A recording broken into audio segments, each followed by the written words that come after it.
पांचवा अध्याय देवताओं द्वारा देवी की स्तुति। चंड मुंड के मुख से अंबिका के रूप की प्रशंसा सुनकर शुंभ का उनके पास दूत भेजना और दूत का निराश लौटना। विनियोग। ओम इस उत्तर चरित्र के रुद्र ऋषि हैं, मां सरस्वती देवता है, अनुष्टुप छंद है, भीमा शक्ति है, भामरी बीज है, सूर्य तत्व है और सामवेद स्वरूप है। मां सरस्वती की प्रसन्नता के लिए उत्तर चरित्र के पाठ में इसका विनियोग किया जाता है। ध्यान। जो अपने कर कमलों में घंटा, शूल, हल, शंख, मूसल, चक्र, धनुष और बाण धारण करती है। शरद ऋतु के शोभा संपन्न चंद्रमा के समान जिनकी मनोहर कांति है, जो तीनों लोकों की आधारभूता और शुंभ आदि दैत्यों का नाश करने वाली है, तथा गौरी के शरीर से जिनका प्रकट्य हुआ है, उन मां सरस्वती देवी का मैं निरंतर भजन करता हूँ। ऋषि कहते हैं, पूर्व काल में शुंभ और निशुंभ नामक असुरों ने अपने बल के घमंड में आकर सचीपति इंद्र के हाथ से तीनों लोकों का राज्य और यज्ञ भाग छीन लिए। वे ही दोनों सूर्य, चंद्रमा, कुबेर, यम और वरुण के अधिकार का उपयोग करने लगे। वायु और अग्नि का कार्य भी वे ही करने लगे।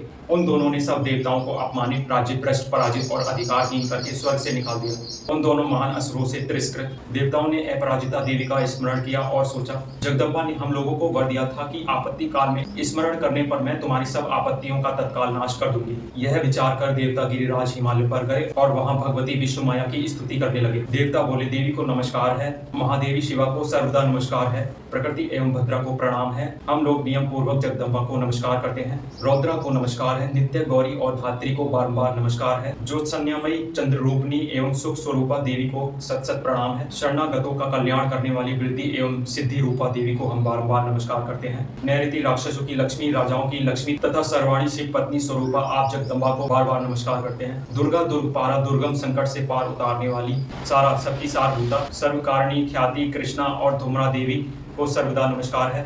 अत्यंत सौम्य तथा अत्यंत रौद्र रूपा देवी को हम नमस्कार करते हैं, उन्हें हमारा बारंबार प्रणाम है। जगत की आधारभूता कृति देवी को बारंबार नमस्कार है, जो देवी सब प्राणियों में विष्णु माया के नाम से कही जाती है। उनको नमस्कार, उनको नमस्कार, उनको बारंबार नमस्कार है।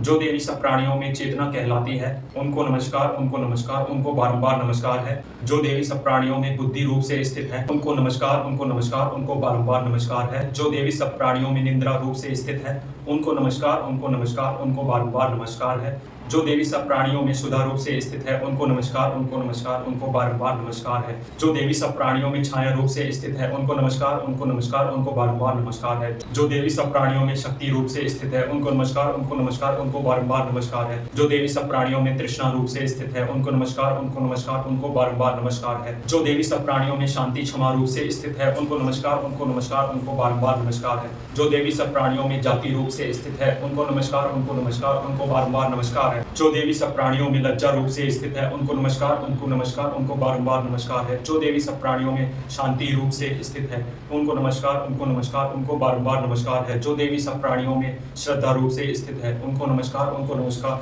उनको बारंबार नमस्कार है। जो देवी सब प्राणियों में कांति रूप से स्थित है, उनको नमस्कार, उनको नमस्कार, उनको बारंबार नमस्कार है। जो देवी सब प्राणियों में लक्ष्मी रूप से स्थित है, उनको नमस्कार, उनको नमस्कार, उनको बारंबार नमस्कार है। जो देवी सब प्राणियों में वृत्ति रूप से स्थित है, उनको नमस्कार, उनको नमस्कार, उनको बारंबार नमस्कार है। जो देवी सब प्राणियों में स्मृति रूप से स्थित है, उनको नमस्कार, उनको नमस्कार, उनको बारंबार नमस्कार है। जो देवी सब प्राणियों में दया रूप से स्थित है, उनको नमस्कार, उनको नमस्कार, उनको बारंबार नमस्कार है। जो देवी सब प्राणियों में तुष्टि रूप से स्थित है, उनको नमस्कार, उनको नमस्कार, उनको बारंबार नमस्कार है। जो देवी सब प्राणियों में माता रूप से स्थित है, उनको नमस्कार, उनको नमस्कार, उनको बारंबार नमस्कार है। जो देवी सब प्राणियों में भ्रांति रूप से स्थित है, उनको नमस्कार, उनको नमस्कार, उनको बारंबार नमस्कार है। जो जीवों के इंद्रिय वर्ग की अधिष्ठात्री देवी एवं सब प्राणियों में सदा व्याप्त रहने वाली है, उन व्याप्ति देवी को बारंबार नमस्कार है। जो देवी चैतन्य रूप से संपूर्ण जगत को व्याप्त करके स्थित है, उनको नमस्कार, उनको नमस्कार, उनको बारंबार नमस्कार है। पूर्व काल में अपने अभिष्ट की प्राप्ति होने से देवताओं ने जिनकी स्तुति की तथा देवराज इंद्र ने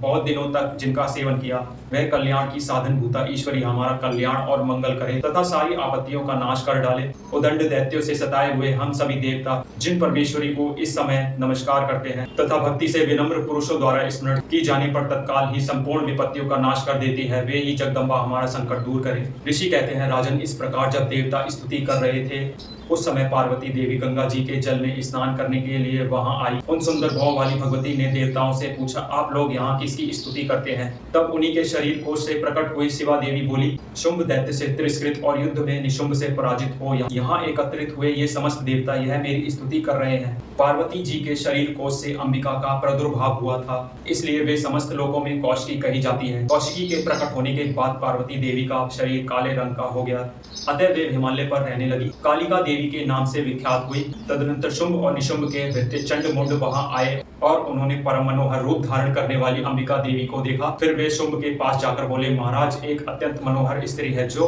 अपनी दिव्य कांति से हिमालय को प्रकाशित कर रही है। वैसा उत्तम रूप कहीं किसी ने भी नहीं देखा होगा। असुरेश्वर, पता लगाइए वह देवी कौन है और उसे ले लीजिए। स्त्रियों में तो वह रत्न है, उसका प्रत्येक अंग बहुत ही सुंदर है तथा वह अपने श्री अंगों से प्रभा से संपूर्ण दिशाओं में प्रकाश फैला रही है। दैत्यराज, अभी वह हिमालय पर ही मौजूद है, आप उसे देख सकते हैं। प्रभु, तीनों लोकों में मणि, हाथी और घोड़े आदि जितने भी रत्न हैं वे सब इस समय आपके घर में शोभा पाते हैं। हाथियों में रत्नभूत ऐरावत, यह पारिजात का वृक्ष और यह उच्चश्रवा घोड़ा, यह सब आपने इंद्र से ले लिया है। हंसों से जुता हुआ यह विमान भी आपके आंगन में शोभा पाता है। यह रत्नभूत अद्भुत विमान जो पहले ब्रह्मा जी के पास था अब आपके यहाँ लाया गया है। यह महापद्म नामक निधि आप कुबेर से छीन लाए हैं। समुद्र ने भी आपको किंजलगिनी नाम की माला भेंट की है जो केसरों से सुशोभित है और जिसके कमल कभी कुमलाते नहीं है। स्वर्ण की वर्षा करने वाला वरुण का छत्र भी आपके घर में शोभा पाता है तथा यह श्रेष्ठ रथ जो पहले प्रजापति के अधिकार में था अब आपके पास मौजूद है। दैत्येश्वर, मृत्यु की उत्क्रांतिदा नाम वाली शक्ति भी आपने छीन ली है तथा वरुण का पास और समुद्र में होने वाले सब प्रकार के रत्न आपके भाई निशुंभ के अधिकार में है। अग्नि ने भी स्वतः शुद्ध किए हुए 2 वस्त्र आपकी सेवा में अर्पित किए हैं। दैत्यराज, इस प्रकार सभी रत्न आपने एकत्र कर लिए हैं। फिर जो यह स्त्रियों में रत्न रूप कल्याणमयी देवी है, इसे आप क्यों नहीं अपने अधिकार में कर लेते? ऋषि कहते हैं, चंड-मुंड का यह वचन सुनकर शुंभ ने महादैत्य को सुग्रीव दूत बनाकर देवी के पास भेजा और कहा, तुम मेरी आज्ञा से उसके सामने ये बातें कहना और ऐसा उपाय करना जिससे प्रसन्न होकर वह शीघ्र ही यहाँ आ जाए। वह दूत पर्वत के अत्यंत रमणीय प्रदेश में जहाँ देवी मौजूद थी गया और मधुर वाणी में कोमल वचन बोला। दूत बोला, देवी दैत्यराज, शुंभ इस समय तीनों लोकों की परमेश्वर है।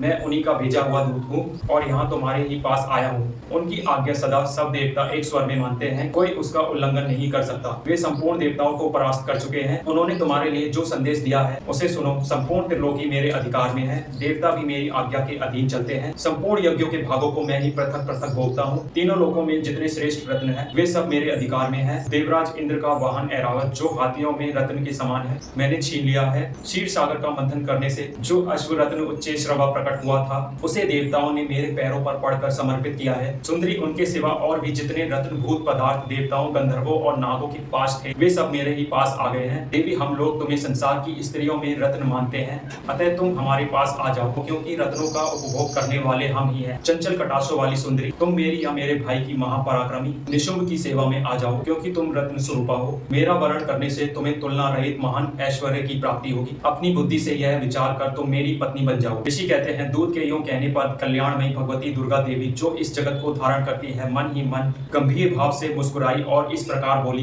देवी ने कहा, दूत, तुमने सत्य कहा, इसमें तनिक भी मिथ्या नहीं है। शुंभ तीनों लोगों का स्वामी है और निशुंभ भी उसी के समान पराक्रमी है, किंतु इस विषय में मैंने जो प्रतिज्ञा कर ली है उसे मिथ्या कैसे करूं? मैंने अल्प बुद्धि के कारण पहले से जो प्रतिज्ञा कर रखी है उसे सुनो। जो मुझे संग्राम में जीत लेगा, जो मेरे अभिमान को चूर्ण कर देगा तथा संसार में जो मेरे समान बलवान होगा वही मेरा स्वामी होगा। इसलिए शुंभ अथवा महादैत्य निशुंभ यहाँ स्वयं ही पधारे और मुझे जीत कर शीघ्र ही मेरा पाणी ग्रहण कर ले। इसमें विलंब की क्या आवश्यकता है? दूत बोला, देवी, तुम घमंड में भरी हो, मेरे सामने ऐसी बातें ना करो। तीनों लोकों में कौन ऐसा पुरुष है जो शुंभ निशुंभ के सामने खड़ा हो सके? देवी, अन्य दैत्यों के सामने भी सारे देवता युद्ध में नहीं ठहर सकते, फिर तुम अकेली स्त्री होकर कैसे ठहर सकती हो? जिन शुंभ आदि दैत्यों के सामने इंद्र आदि सब देवता भी युद्ध में खड़े नहीं हुए, उनके सामने तुम स्त्री होकर कैसे जाओ? इसलिए तुम मेरे ही कहने से शुंभ निशुंभ के पास चली चलो। ऐसा करने से तुम्हारे गौरव की रक्षा होगी, अन्यथा जब वे केस पकड़कर घसीटेंगे तब तुम्हें अपनी प्रतिष्ठा खोकर जाना पड़ेगा। देवी ने कहा, तुम्हारा कहना ठीक है, शुंभ बलवान है